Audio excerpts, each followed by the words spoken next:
There have been 3 stocks that I've been buying while others have been fearful to buy these stocks, or it's been a sector-wide reaction rather than a company-specific reason for the dip in price. All 3 of these are in my portfolio. All 3 of these have recently reported earnings. Now, 2 of these you will be familiar with as I have discussed them more often recently, but one is definitely a stock you would not guess, as many see it as a big risk, but I see a big opportunity, and I'll explain why. So the first stock I've been buying is Realty Income. With rates at historic highs, it's pulled the entire REIT market down. We'll see here over the past year, its stock is down 18.5%. And if we pull that out to 5 years, it's down 21%. It has not been kind to investors ever since the pandemic hit and interest rates have gone wild. It's kept this company suppressed. So I see 2 challenges with Realty Income that have led to its underperformance. Number 1, REITs operate on leverage as they are required to pay out most of their cash flows to shareholders in the form of dividends. Therefore, they have to usually take out debt to acquire property so they can expand and grow. So this is why we see a widespread dip with all REITs as rates are at historic highs, meaning it's expensive to borrow money right now. The second challenge for Realty Income, this REIT is the largest net REIT by a wide margin. The larger you are usually creates a situation that makes it harder to expand as it requires more investment activity. So we have a stock many see as providing slower growth, and they may choose other stocks that will offer a better chance of higher returns. So before we go into my bullish reasons why I'm buying Realty Income, let's look at some numbers and data from their current earnings. We will see that the property type composition shows that they hold almost 82% of retail properties, about 4% of gaming, and 1.5% of other. So they're heavy in the retail space, but I really think they hold properties and clients that are recession resistant. And we'll see here in that client diversification chart that they provided, anything that I have a little green highlight next to are the companies that I think are strong. They're ones that I think will do fine if a recession hits. And the ones in red, specifically 2, I just do not like. First of all, Walgreens, I really do not like this company, and I hope that Realty Income somehow creates this to be a lower and lower percentage of its total portfolio. Walgreens is, to me, just a dying company, plain and simple. FedEx, I just am going to say it. Amazon is taking over. I think FedEx will struggle. But all the rest, Dollar General, 7-Eleven, Walmart, Sam's Club, AMC Theaters, even though I know theaters are struggling, I still think that people are in it for entertainment and they're going to be in that kind of need for a while. So yes, I like their client diversification. Now, total revenues year over year are up 22%. This is a very healthy increase, something I really like to see, but the most important metric of any REIT is AFFO, adjusted funds from operations. This is the best measure of a REIT's financial performance, and right here we see AFFO available to common shareholders is up 15.6%, but the AFFO per common share is up 2%. That's not a great increase, but it's an increase nonetheless during a time that REITs are being hit hard. So the fact that we're not seeing this decline is good. Of course, I want to see this pick up, get back into between the 5 to 10% growth range. So then we'll look at the balance sheet. We'll see here that cash is increasing pretty healthily. Total assets are up $8 billion versus liabilities that went up $4 billion. Again, REITs operate on leverage, so it's okay to see these liabilities increasing. Of course, the best case scenario is assets going up, liabilities going down, but the fact that assets grew twice the rate of liabilities is good. So their balance sheet to me is pretty good, and you'll see that the total assets are more than twice of the total liabilities. Now, if we talk about occupancy, this is where Realty Income does do a good job. Right now, they're at a 98.6 occupancy rate, and they have seen slight decline over the last year or two. It was more around 99%, but nonetheless, 98.6% is great. Then we will see dividend information. The big thing I want to share is that they increased their dividend 2.8%. This is not excellent, but it's not horrible. During tough times, we see companies barely raise it 8% or 0.0 some percent just to get that increase in to say that they've done it. So I'll take the 2.8%, but it's definitely not anything that's keeping track with inflation or anything on that means. And their dividend yield is currently at a very high 5.8%. Now I'm going to talk about why I'm bullish on Realty Income, why I'm buying the stock currently. First of all, the AFFO is increasing, the most important measurement when investing in REITs. You want to look at this number, and it's going up only 2%, but it's going up while others are struggling. So that is something that is showing they're actually doing good things with this company to make sure they're still growing despite challenges. Number 2 bullish reason is it recently expanded into experiential properties and just inked a deal to invest in a new property segment, data centers. So Realty Income is expanding and setting itself up for future growth. It also has entered into new European markets. I like this expansion. This is great.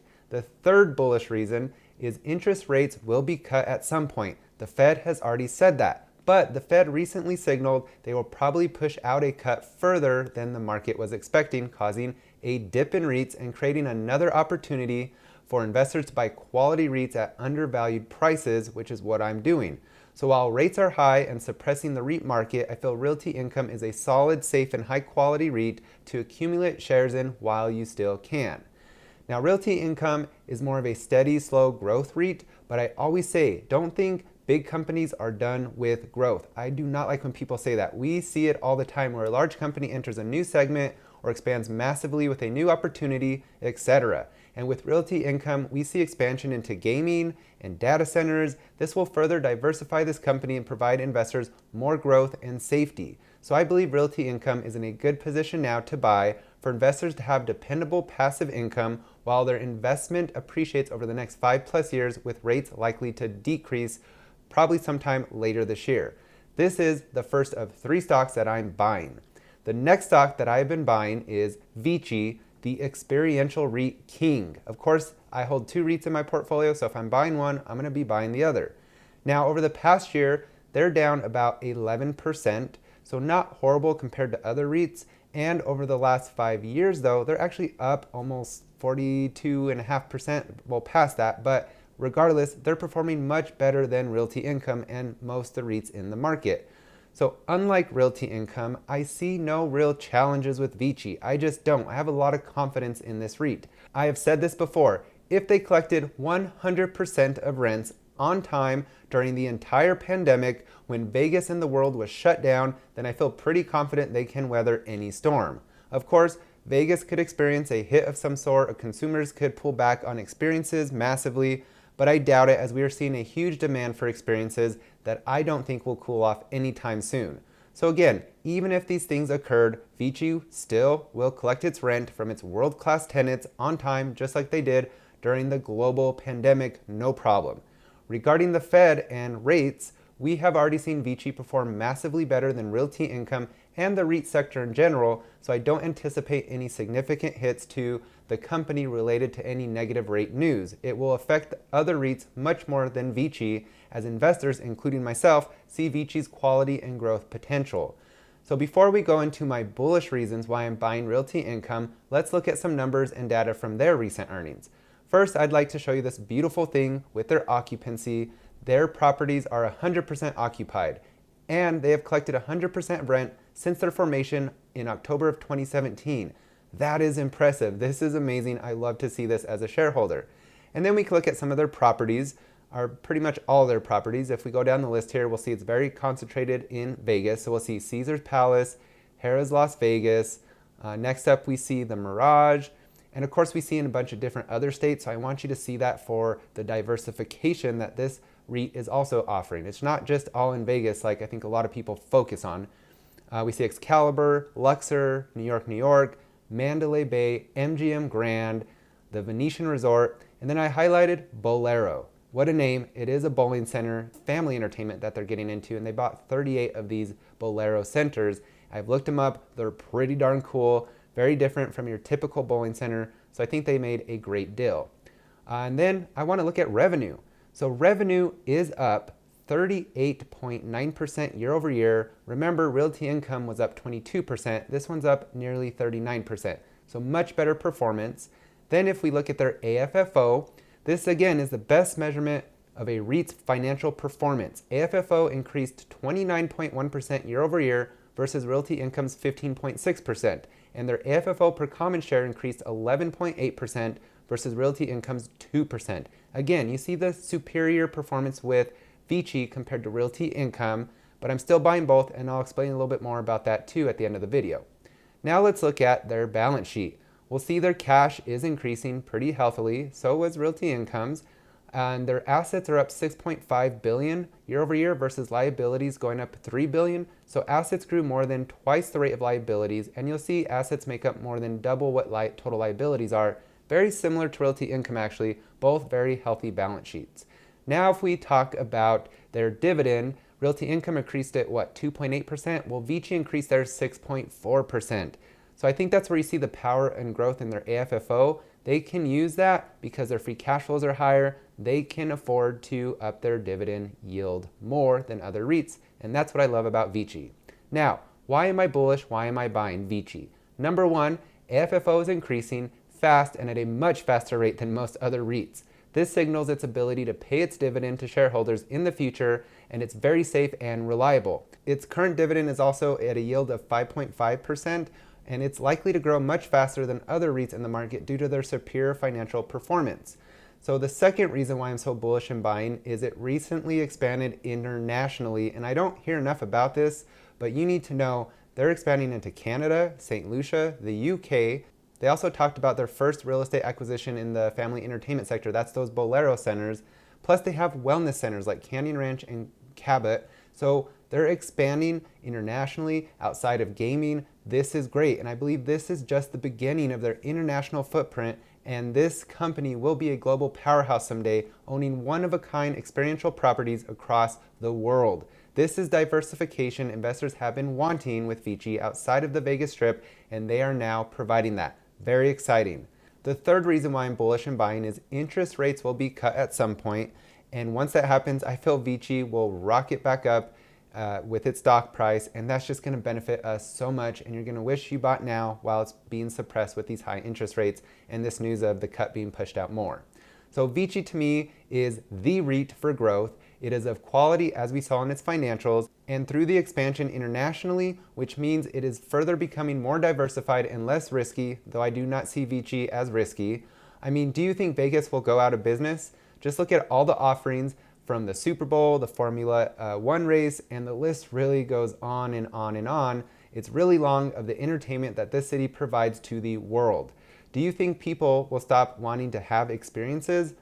All that Vici has done up to this point shows management's desire to grow and provide good returns and value to shareholders. I think the future is super bright for Vici, and that is why I'm buying it currently while I still can. Once rates go up, as I mentioned, I don't think we will see the stock near $30 or below again. All right, the last stock that I've been buying is one that I do not expect agreement on, and that's okay. This company has risk, but also ample opportunity from my viewpoint, and I'll explain, and that company is Warner Bros. Discovery.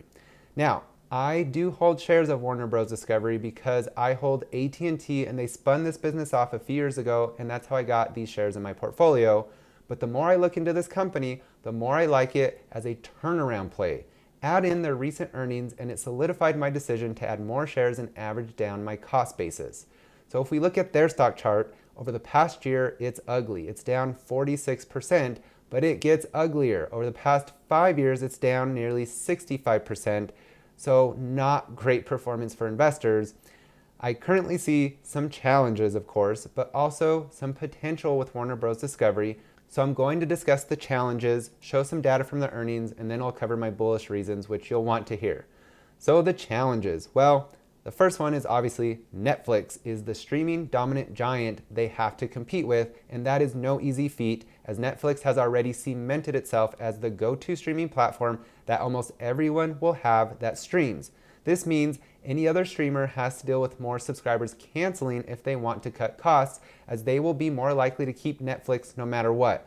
Netflix will be the staple in homes. It already is.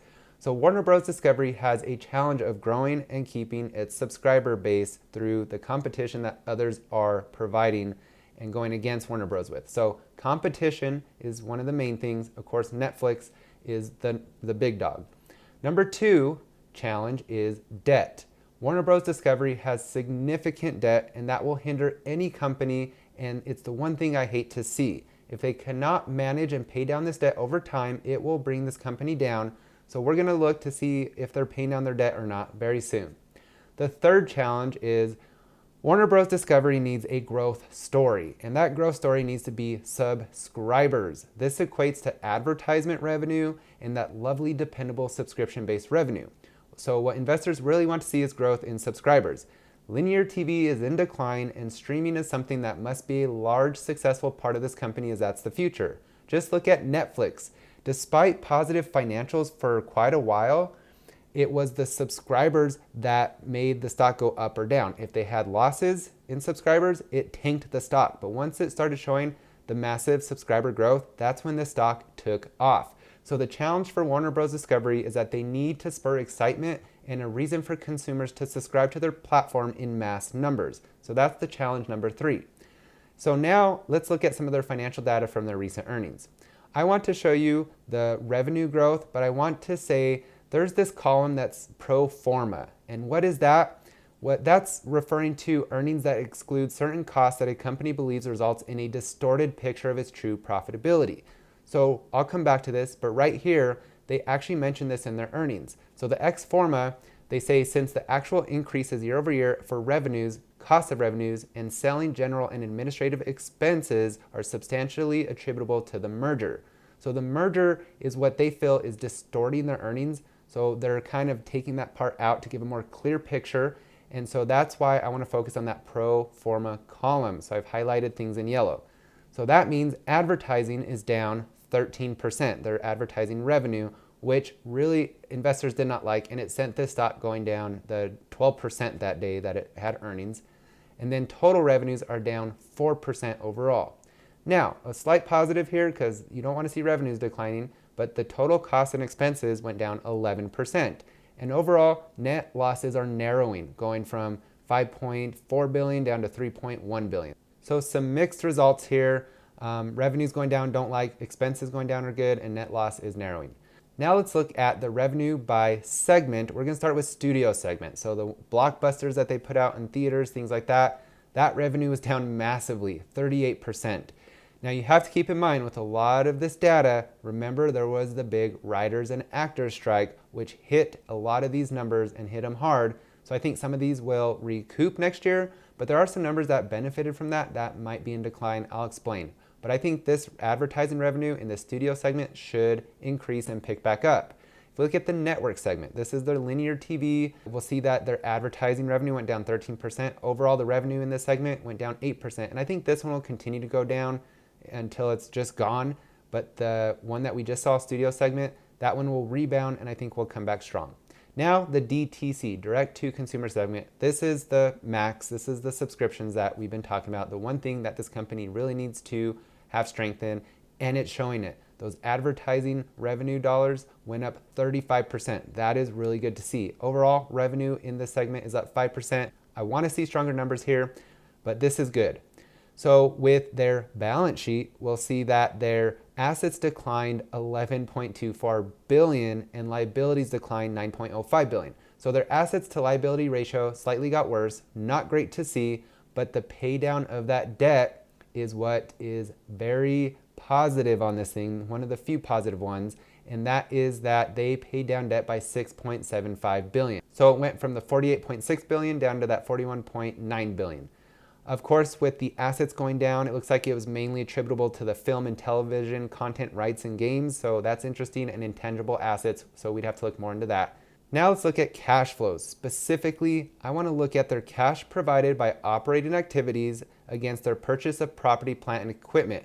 Because when you take the cash provided by operating activities and subtract out that purchase of property and equipment, you get free cash flows. Free cash flows are one of the most important things to look at in a company, I believe. And so we'll see here that their operating activities cash flows going up every year. This is 2021, 2022, and 2023. And the purchase of property and equipment, it is going up, but also by a lot slower of a pace than the operating cash flow. So free cash flow in 2021, if we do the math, is 2.4 billion. In 2022, free cash flow is 3.3 billion. And in 2023, free cash flow is 6.2 billion. So we are seeing increase in free cash flow year over year. That is fantastic. But I will say, I think that writer strike benefited this year. So it will be very interesting to see what these next quarters and this next year brings. If they can keep increasing this free cash flow, that's an extremely positive sign for Warner Bros. Now let's talk subscribers. Max's worldwide subscriber base stood at 97.7 million at the end of 2023, up from 96.9 million at the end of 2022. So really, we'll just say 1 million subscribers they gained globally overall. But domestically, subscribers went down from 54.6 million down to 52 million. So we see a decrease domestically, which means internationally they must be doing a lot better. But keep in mind, globally they went up 1 million subscribers. Netflix went up 13.1 million year over year in their earnings. So this is where Max really needs to focus on and improve. Now, why am I bullish? Why am I buying? First off, free cash flow is increasing, and this means it has more power to do things like buy back shares, pay down their high debt, reinvest into the company to create future growth. This is what I want to see, is that free cash flow growing. It's so important, and it makes me happy to see it increasing this past 3 years. This is a trend that must continue for Warner Bros. Discovery's success. Number 2 bullish reason, Max became profitable, the streaming service, for the first time and the first Hollywood conglomerate to do so. Netflix is the only other main streaming company who is profitable currently. So we'll look at the EBITDA, which is the earnings before interest, taxes, and amortization. Now this is a measure of a company's profitability that investors look at. It's helpful to compare EBITDA from one company to another. It also provides a more accurate view of a business's value. So we'll see here that direct to consumer, that's where Max is. It went from a negative almost $6 billion to a positive $103 million. That's fantastic. So this is something that if they can grow the streaming profitability portion of their business continuously, that would be huge, as this is the future and must be a win for Warner Bros. So that way they can really cement their success. They just cannot rely on their studio business alone. They need streaming to be successful as well. Now, my 4th bullish reason is they're heavily paying down their massive long-term debt. Again, at the end of 2022, it went from 48.6 billion down to now 41.9. It was overall a pay down of 6.75 billion in that long-term debt. This momentum, if it continues, which they said it should, that will put Warner Bros. Discovery in a great financial position someday to make important strategic moves without added strain on the company, especially if it continues growing that free cash flow. So debt's going down, free cash flow's going up. That's a great combo. That's one of the reasons why I'm bullish. Number 5 bullish reason is they plan on rolling out Max to more international markets in 2024. I think this will be a great success. It'll bring more subscribers, therefore more revenue, and it should create more positive momentum for their growth story, which will create a positive reaction with their stock performance. So I really think they'll be successful internationally, and I think they'll revitalize their domestic subscribers as well. Now, the 6th bullish reason, Max has high quality content that I feel creates a situation where consumers are less likely to ditch Max, and I believe they can solidify their place as the number 2 streaming platform in the world.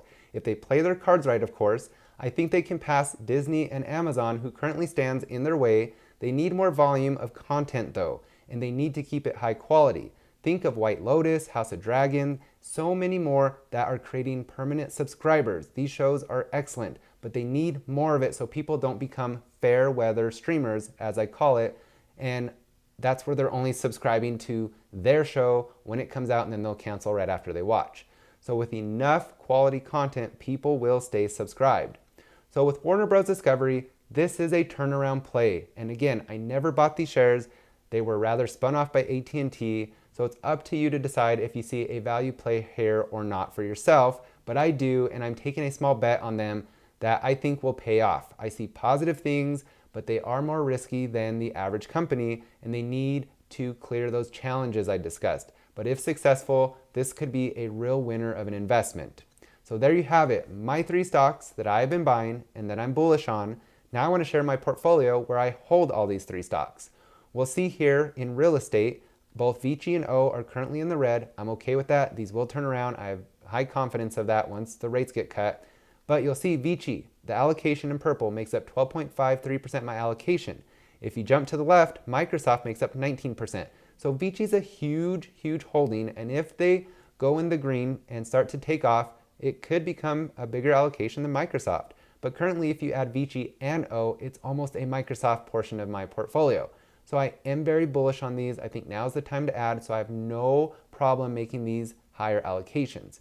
Now, Warner Bros. Discovery, just below, is negative 45.9%. So it's in the red, 45.9%, but it's a very teeny tiny position of mine. 0.69% of my portfolio is what it makes up. So really, I can add a little bit of money. It'll bring down that cost basis pretty significantly. That's what I'm doing because I really do think that they can turn things around. And with the continued profitability, all the positive things we talked about, I think I can get this company in the green and then probably sell it because I just think Netflix will always be the dominant one.